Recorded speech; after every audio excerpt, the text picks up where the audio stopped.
Hello बच्चों, तो आज हम लोग चल रहे हैं क्लास 9th हिंदी है। ठीक है, हिंदी बुक आज पढ़ाएंगे जिसको में चैप्टर नंबर 1 है। ठीक है, कहानी का प्लॉट। ठीक है, कहानी का प्लॉट किसके द्वारा लिखा गया है? तो शिवपूजन सहाय के द्वारा। आप लोग को नेक्स्ट वीडियो में लेखक परिचय करवा दूंगा। ठीक है, आज हम लोग स्टार्ट करेंगे कहानी का प्लॉट शिवपूजन सहाय के द्वारा लिखा गया है। ये मिला लीजिए और आप लोग चलिए, तो हम शुरू करते हैं कहानी। कहानी का प्लॉट एक कहानी है, यहाँ पे लिख लीजिएगा कहानी है।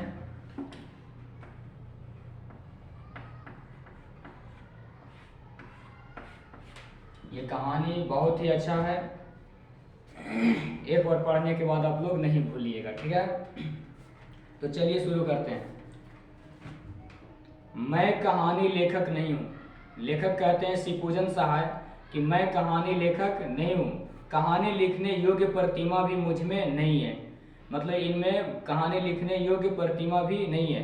कहानी लेखक को स्वभावतः कला मर्मज्ञ होना मतलब होना चाहिए, और मैं साधारण कलाविद भी नहीं हूँ, ऐसे लेखक कह रहे हैं।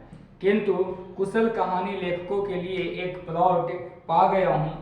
आशा है इस प्लॉट पर वे अपनी भड़कीली इमारत खड़ी कर लेंगे। ठीक है, इस प्रकार से शिवपूजन सहाय बताते हैं कि मैं कोई बहुत बड़ा कहानी लेखक नहीं हूँ। ठीक है, लेकिन फिर भी एक कहानी का प्लॉट लिखा हूँ जिसमें लोगों को भड़कीली बात आ सकता है। चलिए, तो स्टार्ट होता है। मेरे गांव के पास एक छोटा सा गांव है। मेरे गांव के पास एक छोटा सा गांव है। गांव का नाम बड़ा गवारू है। गांव का नाम कुछ बड़ा ही गवारू है, सुनकर आप घिनाएंगे। वहाँ एक बूढ़े मुंशी जी रहते हैं। ठीक है, एक बूढ़े मुंशी जी रहते हैं वहाँ। इस प्रकार से हम लोग देखेंगे कि उस गांव में एक बूढ़े मुंशी जी रहते हैं। ठीक है, इस प्रकार से एक बूढ़े मुंशी जी रहते हैं। ठीक है, अब वह इस संसार में नहीं रहे। ये बूढ़े मुंशी जी जो हैं वो अब इस संसार में नहीं रहे। कह रहा है कि उनका नाम भी विचित्र ही था। उनका नाम भी विचित्र ही था। अनमिल आखर अर्थ न जापू। कहता यहाँ पे कि अनमिल आखर अर्थ न जापू, इसीलिए उसे साहित्यकों के सामने बताने में हिचकिचाता हूँ। उनका नाम भी अजब था, गजब था, जिसके कारण से हम कहीं भी बताने में हिचकिचाता हूँ। खैर, उनकी एक पुत्री थी। ठीक है, यहाँ पे वो व्यक्ति के एक पुत्री थे। ठीक है, मुंशी जी के एक पुत्री है।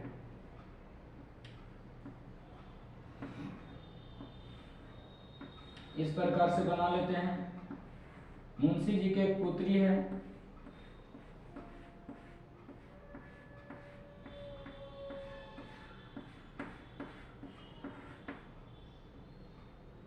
मुंशी जी की एक पुत्री है। ठीक है,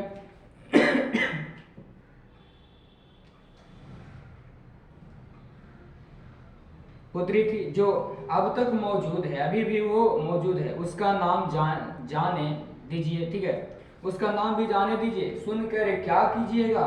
यहाँ पे बताते हैं कि उसका नाम भी जाने दीजिए, सुनकर क्या कीजिएगा। ठीक है ना, मैं बताऊंगा भी नहीं। ठीक है ना, मैं बताऊंगा भी नहीं। हाँ, चूंकि उनके संबंध की बातें बताने में कुछ सहूलियत होगी, वो लड़की के बारे में बताने में कुछ सहूलियत जरूर होगी, इसीलिए उसका एक कल्पित नाम रख लेना जरूरी है। जब हम उसके बात करेंगे तो उसका नाम भी कुछ होना चाहिए ना, तो कल्पित नाम रख लेना चाहिए। मान लीजिए उसका नाम है भगजोगनी। आ जाइए, इसका नाम क्या है? भगजोगनी। याद रखिएगा, लड़की का नाम क्या होता है? भगजोगनी। ठीक है,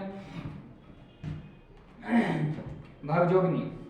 देहात की घटना है, गांव देहात की घटना है, इसीलिए देहाती नाम ही अच्छा होगा। चलिए, भगजोगिनी नाम ही सही है। खैर, आगे बढ़िए, कोई दिक्कत नहीं है। मुंशी जी के बड़े भाई पुलिस दरोगा थे। मुंशी जी के एक बड़े भाई थे जो क्या थे? पुलिस दरोगा थे। इस प्रकार से मुंशी जी के एक बड़े भाई रहते हैं जो ये क्या थे? पुलिस दरोगा थे। ठीक है, इस प्रकार से पुलिस दरोगा थे। उस जमाने में जबकि अंग्रेजी जानने वालों की संख्या उतनी ही थी जितनी आज धर्मशास्त्रों के मर्म जानने वालों की है, ठीक है। इसीलिए उर्दूदान लोग ही ऊंचे ऊंचे ओहदे पाते थे। दारोगा जी ने 8-10 पैसे का करीमा खालिकवारी पढ़कर जितना रुपया कमाया था उतना आज कॉलेज और अदालत की लाइब्रेरियां चाट कर वकील होने वाले भी नहीं कमाते हैं। कहता है कि जिस समय वो दरोगा जी जितना कमा लिए थे उतना आज लोग नौकरी करके भी नहीं कमा पाते हैं। लेकिन दरोगा जी ने जो कुछ कमाया अपनी जिंदगी में ही फूंक ताप डाला। जितना भी दरोगा जी कमाए वो अपने ही जिंदगी में क्या कर दिए, सब फूंक दिए। उनके मरने के बाद सिर्फ उनकी एक घोड़ी बची हुई थी, ठीक है। जैसे ही वो दरोगा जी मर जाते हैं तो उनको मरने के बाद एक केवल और केवल क्या बचता है, घोड़ी, जिसको से वो घुमा करते थे, जो थी तो महज 7 रुपये की। वो घोड़ी जो थी वो कितना रुपए की, 7 रुपये की घोड़ी जो थी वो 7 रुपए की थी। मगर कान काटती थी तुर्की घोड़ों की, बहुत तेज दौड़ने वाली थी, कम वक्त बारूद की पुड़िया थी वो। बड़े बड़े अंग्रेज अफसर उस पर दांत गड़ाए रह गए। मतलब कि इतना ज्यादा तेज दौड़ती थी वो घोड़िया कि आज देखा जाता है कि इसमें दिया गया कि अंग्रेजों ने उस पर दांत गड़ाए रहते थे खरीदने के लिए। मगर दरोगा जी ने सबको नींबुआ नून चटा दिया। इसी घोड़ी की बदौलत उनकी तरक्की रुक गई थी, ठीक है। लेकिन आखिरी दम तक वे अफसरों के घपले में न आए। हर तरह से काबिल, मेहनत, ईमानदार, चालाक, दिलेर और मुस्तैद आदमी होते हुए भी वे दरोगा जी ही रह गए, सिर्फ घोड़ी की मोहब्बत से, ठीक है ना। किंतु घोड़ी ने भी उनकी इस मोहब्बत को अच्छा नतीजा दिखाया, ठीक है। उनके मरने के बाद खूब धूमधाम से उनका श्राद्ध किया, ठीक है, करा दिया। अगर कहीं घोड़ी को भी बेच खाए होते तो उनके नाम पर ब्राह्मण भी नहीं जिमता। कह रहा है कि अगर आज अपने जमाने में उस घोड़ी को भी अगर बेच कर खा जाते तो न जाने उनको श्राद्ध कैसे होता। एक गोरे अफसर के साथ खासी, ठीक है, रकम पर घोड़ी को ही बेचकर मुंशी जी अपने बड़े भाई से उरीन हुए थे। दारोगा जी के जमाने में मुंशी जी ने खूब घी के दिए जलाए थे। जब दारोगा जी के जमाना था उस समय मुंशी जी ने बहुत ज्यादा घी के दिए जलाए। मतलब कहने का है कि आज के जमाने में जैसे लोग बोलते हैं कि बाबूजी के पैसा है तो उड़ रहा है, उसी प्रकार से अपने भाई दारोगा जी के पैसा पर ये खूब उड़ते थे मुंशी जी। गांजे में बढ़िया से बढ़िया इत्र मिलाकर पीते थे। गांजा जब पीते थे, गांजा, ठीक है, ऐसे तो उसमें इतर बढ़िया से बढ़िया कंपनी के मिला करके पीते थे। कभी ठंडी नहीं होने पाती थी, ठीक है। कभी ठंडे मतलब चिलिंग कभी ठंडा नहीं हो पाता था, ठीक है ना। 1 जून 32 बटेर और 14 चपातियां उड़ा जाते थे। इतना ज्यादा वो पिया करते थे, खाते थे। नथुनी उतारने में तो दारोगा जी के भी बड़े भैया थे। हर साल एक नया जलसा हुआ ही करता था, आया करता। किंतु जब बहिया बह गई तब चारों ओर उजाड़ नजर आने लगा। अब कहता है जैसे ही दारोगा जी मर जाते हैं तो मुंशी जी के अब कोई चारा नहीं चलता है। दारोगा जी के मरते ही सारी अमीरी घुस गई। मुंशी जी जितना अमीरी दिखाते थे वो सारी अमीरी घुस गई, ठीक है। चिलम के साथ साथ चूल्हा चक्की भी ठंडी हो गई थी। जो जीव एक दिन बटेरे का शोरवा सुड़कती थी वह अब सराह कर मटर का सत्तू सरोपने लगी। आप बताइए, दिन सबका आता है और दिन जो है एक जैसा कभी नहीं रहता है। तो याद कीजिए, जब पहले ये बहुत ज़्यादा चूड़ा चपाती खाया करते थे और अच्छे अच्छे प्रकार के इत्र मिला करके गांजा में क्या करते थे, पीते थे, ठीक है, चिलम में जलाकर पीते थे। अब क्या है कि ये चना चबा करके, चना के सत्तू पी करके गुजार लेते हैं। लोग साफ कहने लग गए, थानेदारी की कमाई और फूस का तामना दोनों बराबर होता है। याद रखिएगा, ये कहावत है कि थानेदारी का कमाई था ना, सरकारी पैसा इसलिए उड़ाते थे। हर साल नई नथनी उतारने वाले मुंशी जी को गांव जवार के लोग भी अपनी नजरों से उतारने लगे हैं। यहाँ पे कहता है कि जैसे पहले मुंशी जी गांव में क्या करते थे, गांव में नथनी उतारते थे, उसी प्रकार से गांव के लोग भी अब इनको अपनी नजरों से उतारने लगे। जो मुंशी जी चुल्लू इत्र लेकर अपनी पोशाक में लगाकर चलते थे। कह रहा है कि जो चुल्लू लेकर के इत्र अपने पोशाक में लगा करके खूब घुमा करते थे, उन्हीं के अब अपनी रूखी सूखी देह में लगाने के लिए चुल्लू भर कड़वा तेल भी नहीं मिल पाता है। अब कह रहा है यहाँ पे कि जो पहले इत्र लगा कर चलते थे, आज चुल्लू भर कड़वा तेल लगा करके चलने के लिए नहीं मिल रहा है। कहता है कि शायद किस्मत की फटी चादर का कोई रफूगर नहीं होता है। बात सही है, जिसका किस्मत फट जाता है उसका कोई रफूगर नहीं होता है, उसको कोई रफू करने वाला नहीं मिलेगा। लेकिन जरा किस्मत की दोहरी मार तो देखिए, दरोगा जी के जमाने में मुंशी जी के 4-5 लड़के हुए थे। दरोगा जी के जमाना में मुंशी जी के कितने लड़के हुए थे, 4-5 लड़के हुए थे। पर सब के सब सुबह के चिराग हो गए, सब के सब इधर से उधर भटक गए। जब बेचारे की 5 उंगलियां घी में थी, तब तो कोई खाने वाला न रहा।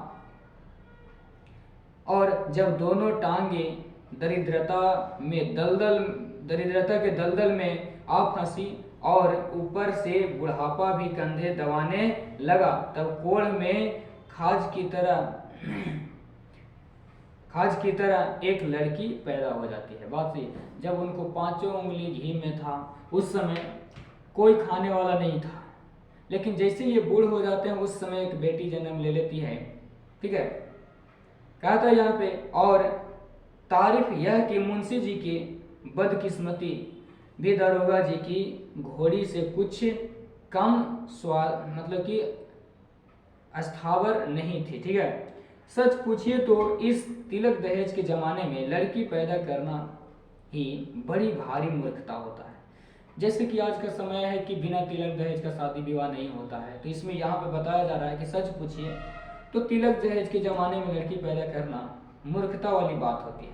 लेकिन युग धर्म की क्या दवा है, ये जो धर्म है इसकी क्या दवा है। इस युग में अबला की प्रबला हो रही है। पुरुष दल को स्त्रीत्व खदेड़ने जा रहे हैं, मतलब कि खदेड़े जा रहे हैं। बेचारे मुंशी जी का क्या दोष है, जब घी और गरम मसाले उड़ाते थे तब तो हमेशा लड़का ही पैदा करते रहे, मगर अब मटर के सत्तू पर बेचारे कहाँ से लड़का निकाल लाए। बाप रे, क्या कहावत है यहाँ पे। सचमुच अमीरी की कब्र पर अब मतलब कि पनपी हुई गरीबी बड़ी ही जहरीली होती है। बात सही है। भगजोगनी चूंकि मुंशी जी की गरीबी में पैदा हुई थी और जन्मते ही माँ के दूध से वंचित होकर टूअर कहलाने लगी। जैसे ही भगजोगिनी बेचारी जन्म लेती है, उसी समय इसकी माँ चली जाती है इस दुनिया को छोड़ करके, और ये टूअर कहलाने लगती है बेचारी।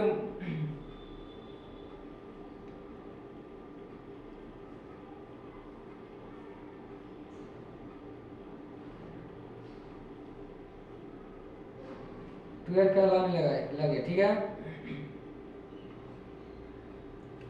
इसीलिए अभागिन तो अजहद, ठीक है, अजहद थी, इसमें शक नहीं, पर सुंदरता में वह अंधेरे घर का दीपक थी। बाप रे, इतना सुंदर थी कि अंधेरे में क्या करती थी, चमकती थी दीपक की जैसा। आजकल वैसी धूसर सुधर सुधर लड़की किसी ने कभी नहीं देखी। इतना सुंदर थी, इतना संस्कारी थी कि आजकल वैसी लड़की देखने को नहीं मिलती है। भगजोगिनी चूंकि अभाग्यवश मैंने उसे देखा था। जिस दिन पहले पहल उसे देखा वह करीब 11-12 वर्ष की थी। जब लेखक देखते हैं उस दिन ये 11 से 12 वर्ष के हो जाती है, ठीक है, 11 से 12 वर्ष की हो जाती है। एक ओर उसकी अनोखी सुघराई और दूसरी ओर उसकी दर्दनाक गरीबी देखकर सच कहता हूँ कलेजा कांप गया, सच कहता हूँ कलेजा कांप गया। यदि कोई भावुक कहानी लेखक या सहद कभी उसे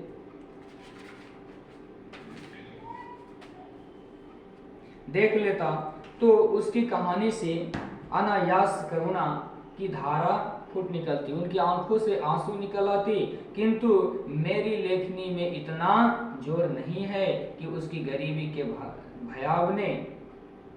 भयावने चित्र को मेरे हृदय पट से उतारकर सरोज के इस कोमल दल पर रख सके और सच्ची घटना होने के कारण केवल प्रभावशाली बनाने के लिए मुझसे भड़कीली भाषा में लिखते भी नहीं बनता, ठीक है। भाषा में गरीबी को ठीक चित्रित करने की शक्ति नहीं होती, भले ही वह राजमहलों की ऐश्वर्य लीला और विशाल वैभव के वर्णन करने में समर्थ हो। चलो आगे चलते हैं।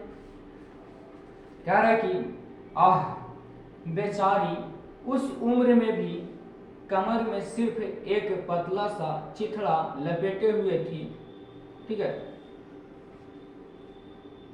पतला सा चिथड़ा लपेटे हुए थी जो मुश्किल से उसकी लज्जा ढकने में समर्थ था। उसके पास कपड़ा भी नहीं रहता था, थोड़ा सा कपड़ा वो केवल पहनले रहती थी जिससे केवल लज्जा ढक सकता था। उसके सिर के बाल तेल बिना मतलब बुरी तरह से बिखर कर बड़े डरावने हो गए थे। उनकी बड़ी बड़ी आंखों में एक अजीब ढंग की करुण कतार चितवन थी। दरिद्रता राक्षसी ने सुंदरता सुकुमारी का गला टिप दिया था, ठीक है, ऐसा वो लग रही है। मतलब है तो अच्छी, लेकिन इस प्रकार से बताया जा रहा है। कहते हैं प्रकृति सुंदरता के लिए कृत्रिम श्रृंगार की जरूरत नहीं होती है। बात सही है, क्योंकि जंगल में पेड़ की छाल और फूल पत्तियों से सजकर शकुंतला जैसी सुंदरी मालूम होती थी। पेड़ पौधा की छाल ही पहन करके बहुत सुंदर दिखती थी। वैसी दुष्यंत के राजमहल में 16 श्रृंगार करके भी वह कभी न थकी, ठीक है। इसको कभी अनुभव ही नहीं हुआ कि हमको मतलब कि श्रृंगार मिल रहा है या नहीं, ठीक है। किंतु शकुंतला तो चिंता और कष्ट के वायुमंडल में नहीं पली थी। शकुंतला लड़की के ही नाम है, एक जो कभी कष्ट में वो नहीं पली थी। उसके पास सारा चीज था, 16 श्रृंगार भी था। उसके कानों में उदर दैत्य का कर्कश हाहाकार कभी न गूंजा था, ठीक है। वह शांति और संतोष की गोद में पलकर सयानी हुई थी। जो शकुंतला थी वो बड़े घर से बिलोंग करती थी और वो शांति और संतोष की गोद में मतलब कि रह करके पली थी और बड़ी हुई थी। और तभी उसके लिए महाकवि की शैवाल जाल लिप्त कमलिनी, ठीक है, वाली उपमा उपयुक्त हो सकी। पर भगजोगिनी तो गरीबी की चक्की में पीसी हुई थी। भला उसका सौंदर्य कब खिल सकता था। वह तो दाने दाने को तरसती है। भगजोगिनी दाने दाने को तरसती है, ठीक है। एक बीता कपड़े के लिए भी मुहताज नहीं थी। कहने का मतलब है कि एक बीता कपड़े के लिए भी वो क्या करती थी, तरसती थी। सिर में लगाने के लिए एक चूल्हो अलसी का तेल भी सपना हो रहा था। महीने के एक दिन भी भर पेट अन्न के लाले पड़े थे। भला हड्डियों के खंडहर में सौंदर्य देवता कैसे टिके रहते हैं। बताया जा रहा है कि अगर वो खाती नहीं है, पीती नहीं है, एकदम पतली होती जा रही थी, इसमें सौंदर्य की देवता कैसे टिकेंगे। ठीक है। उस दिन मुंशी जी जब रो रो कर अपना दुखड़ा सुनाने लगे, तब कलेजा टूट टूट कर हो गया। ठीक है, टूट टूट हो गया। कहने लगे, क्या कहूँ बाबू साहब, पिछले दिन जब याद आते हैं तब गस आ जाता है। यह गरीबी की तीसरी मार इस लड़की की वजह से और भी अखरती है। देखिए इसके सिर के बाल कैसे खुश्क और गोरखधनधारी हो रहे हैं। घर में इसकी माँ होती तो कम से कम इसका सिर तो जुआ का अड्डा न होता। कहने का मतलब है इसको कोई देखभाल करने वाला नहीं है और इसके बाल बिखरे हुए हैं, तो इसको कम से कम जू यानी ढील निकालने के लिए तो इसकी माँ तो होती ना। मेरी आंखों की ज्योत अब ऐसी मंद पड़ गई है कि जुएं सूझती नहीं। इनके जो आंख है उससे उतना दिखाई नहीं देता है, जुआ कैसे निकाल सकती है ढील को। और तेल तो एक बूंद भी मयस्सर नहीं है। कहने का मतलब ममस्सर जिसको बोला जाता है कि मतलब जुट नहीं रहा है। ठीक है, तेल लगाने को। अगर अपने घर में तेल होता तो दूसरे के घर जाकर भी कंघी चोटी करा लेती। ठीक है, सिर पर चिड़ियों का घोंसला तो न बनता कम से कम। आप तो जानते हैं यह छोटा सा गांव है। कभी साल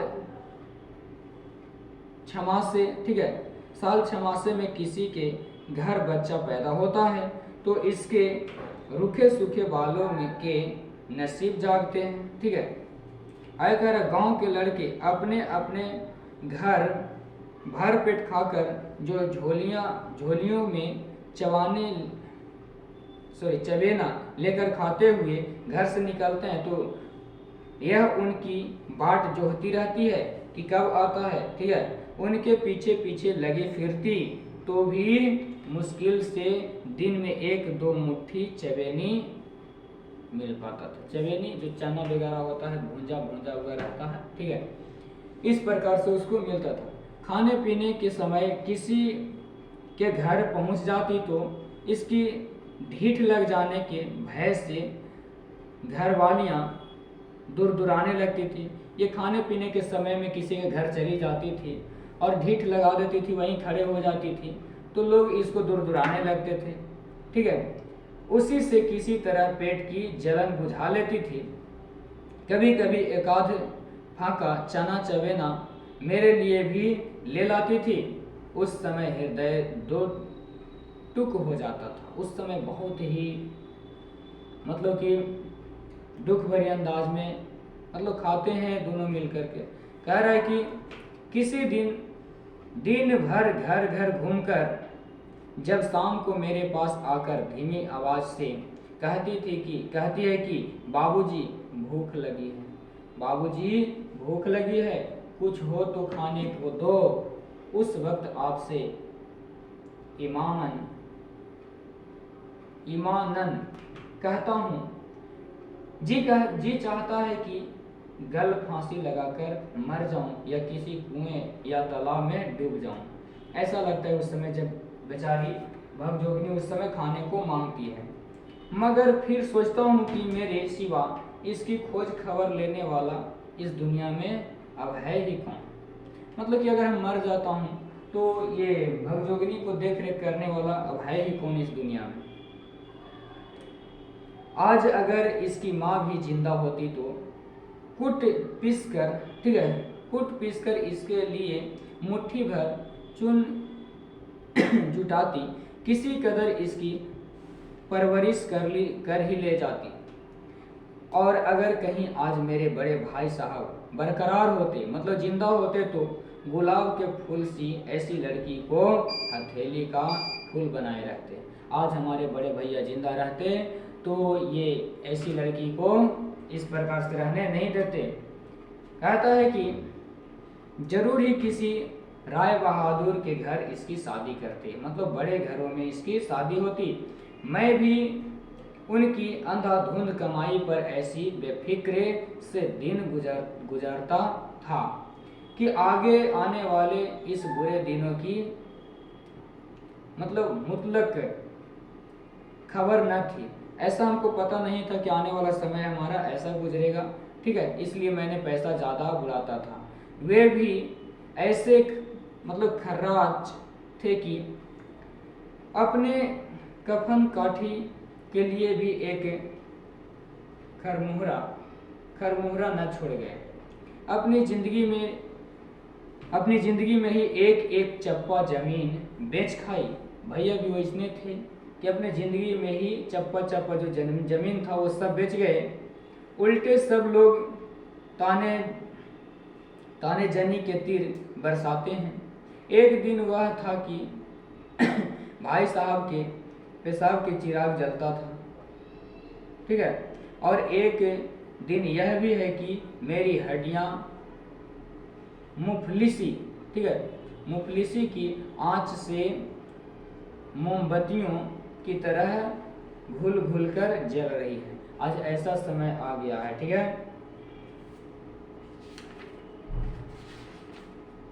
एक पेज और है, उसको भी खत्म कर देंगे। कह रहा है कि इस लड़की के लिए आसपास के सभी जवारी भाइयों के यहाँ मैंने 50 फेरे लगाए, दांत दिखाए, हाथ जोड़कर विनती की, पैरों पड़ा, यहाँ तक बेहाय होकर कह डाला कि बड़े बड़े वकीलों, डिप्टियों और जमींदारों की चुनी चुनाई लड़कियों में मेरी लड़की को खड़ी करके देख लीजिए कि सबसे सुंदर जचती है या नहीं। बेचारा ये भी बोलते हैं मुंशी जी कि हमारी लड़की को खड़ा करके देखिए, बड़ा से बड़ा घर की लड़की भी होगी, उसके सामने भी हमारी बेटी जचती है या नहीं। अगर इसके जोड़ की एक भी लड़की कहीं निकल जाए तो इससे अपने लड़के की शादी मत कीजिएगा। ये मुंशी जी कहते हैं कि अगर हमारी बेटी से कोई सुंदर बेटी मिल जाती है तो हमारी बेटी से शादी नहीं कीजिएगा। किंतु मेरे लाख गिड़गिड़ाने पर भी किसी भाई का दिल नहीं पिघलता है। कितना हो बोलते हैं लेकिन कोई मानता नहीं है। कोई यह कहकर टाल देता कि लड़के की माँ ऐसे घराने में शादी करने से इनकार करती है। लड़का की माई बोलती है कि जिसके माई न होती है और जिसके कोई नहीं होते हैं ऐसे घर में शादी करना अच्छी बात नहीं है, ठीक है।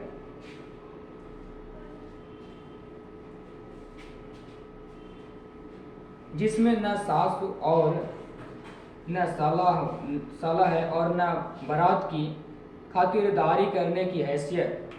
कोई कहता है कि गरीब घर की लड़की चटोर और कंजूस होती है, ठीक है, ऐसा इस प्रकार से बताया जा रहा है। हमारा खानदान बिगड़ जाएगा, इस ऐसे लड़की से अगर शादी करेंगे तो हमारा खानदान क्या हो जाएगा, बिगड़ जाएगा।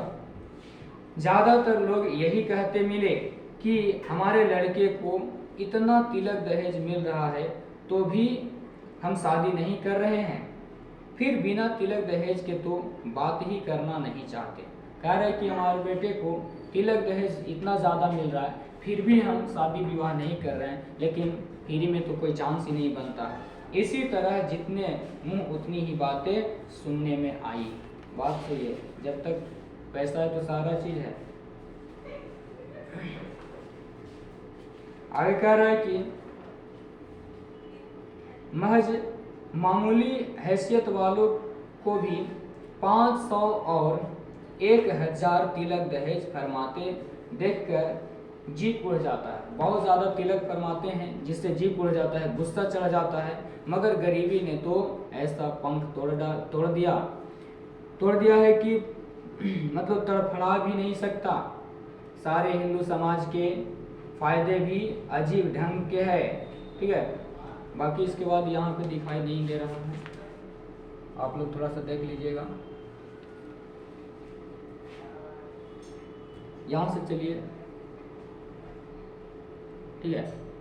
कह रहा है कि अब अधिक क्या कहूँ बाबू साहब, अपनी ही करनी का नतीजा भोग रहा हूँ। मोतियाबिंद, गठिया और दम्मा ने निकम्मा कर छोड़ा है। अब मेरे पछतावे के आंसुओं में भी ईश्वर को पिघलाने का दम नहीं रहा। अब हम कितना हो गिड़गिड़ाएंगे, कितना हो रिरियाएंगे, तो ईश्वर पिघलने वाले नहीं है। अगर सच पूछिए तो इस वक्त सिर्फ एक ही उम्मीद पर जान अटकी हुई है, ठीक है। एक साहब ने बहुत कुछ कहने सुनने से इसके साथ शादी करने का वादा किया है। देखना है कि गांव के खोटे लोग उन्हें भी भड़काते हैं या मेरी झांझरी नैया को पार लगाने देते हैं, ठीक है। ऐसा इनको डर बना है कि लगता है कि अभी भी शादी होगा कि नहीं, कि फिर भड़का देते हैं। कहता है कि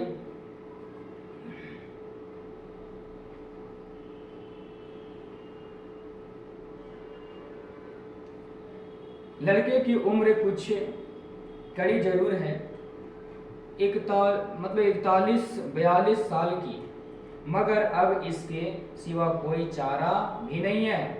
लड़का 41-42 साल की और लड़की कितना है, 11 से 12 बरस की है, ठीक है। कह रहा है कि छाती पर पत्थर रखकर अपनी राज कोकिला को, मतलब क्या करेंगे, शादी करेंगे, अब क्या करें, ऐसा स्थिति ही है। इसके बाद मुंशी जी का गला रूंध गया। अब बेचारा की आवाज़ ही नहीं निकलता है, लगता है कि अब क्या करें। बेचारी 11-12 बरस के है और लड़का है 41 बरस के, 42 बरस के, क्या किया जाए। बहुत बिलख कर रो उठे। मुंशी जी रोने लगते हैं और भगजोगनी को गोद में बैठाकर फुट फुट कर रोने लग गए।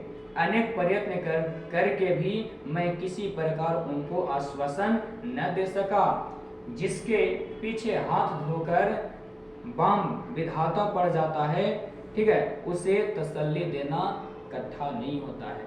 जिसके पीछे अगर दुख कष्ट हाथ धो करके पड़ गया है, उसको कोई नहीं रोक सकता है। मुंशी जी की दास्तान सुनने के बाद मैंने अपने कई कुंवारे मित्रों से अनुरोध किया कि उससे अलौकिक रूपवती दरिद्र कन्या से विवाह करके एक निर्धन भाई का उद्धार और अपने जीवन को सफल करे। ये कौन कहते हैं, तो शिवपूजन सहाय करते हैं कि देखिए गरीब है तो क्या होगा, गरीब घर की बेटी के क्या शादी नहीं हो सकता है बिना पैसा के, तो अपने दोस्त से भी बोलते हैं। किंतु सबने मेरी बात अनसुनी कर दी। ऐसे लोगों ने भी आनाकानी की जो समाज सुधार संबंधी विषयों पर बड़े शान गुमान से लेखनी चलाते हैं। यहाँ तक कि प्रौढ़ावस्था के जो रड़ुए मित्र भी राजी न हुए थे, ठीक है। प्रौढ़ावस्था में जो बूढ़ा लोग होते हैं उन लोग भी राजी नहीं हुए थे, ठीक है। आखिर वही महाशय डोला काढ़ कर भगजोगिनी को अपने घर से मतलब घर ले गए और वहीं शादी की कुल रस्में पूरी करके मुंशी को चिंता के दलदल से उभारा। बेचारे मुंशी जी की छाती से पत्थर का बोझ तो उतरा, मगर घर में कोई पानी देने वाला भी नहीं रह गया। बुढ़ापे की लकड़ी जाती रही, देह बच गए, मतलब कि देह लच गई थी। अब शरीर बुढ़ापा के था, कोई एक गिलास पानी देने को भी नहीं था। साल पूरा होते होते अचानक टन बोल गए। मुंशी जी क्या हो जाते हैं, तो मर जाते हैं। गांव वालों ने गले में घड़ा बांधकर नदी में डुबा दिया। अब कोई है ही नहीं तो कौन उतना काम क्रिया करने जाएगा। गला में क्या करते हैं कि घड़ा बांध करके डुबा देते हैं। भगजोगिनी जीती है, आज वह पुण्य युवती है और अच्छी तरीक़े से उसको जब शादी विवाह हो गया तो वहाँ पे अच्छे रहन सहन हो गया, वहाँ पे अच्छी तरीक़ा से रहती है।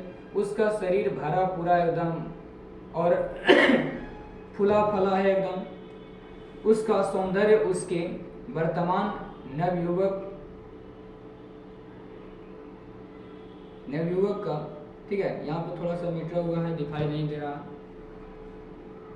ठीक है, इस प्रकार से आपका कहानी समाप्त होता है। तो आप लोग को कैसा लगा ये कहानी? जितना मुझे लगता है कि समझ में आया उतना मैं समझाने की कोशिश किया। और इस प्रकार से आप लोग जानते ही हैं कि हमारा समाज कैसा है। ये समाज में अगर कोई गरीब व्यक्ति है तो उसको गरीब ही नहीं रहने दीजिए, क्योंकि हम सब इंसान हैं, इंसान का कदर कीजिए।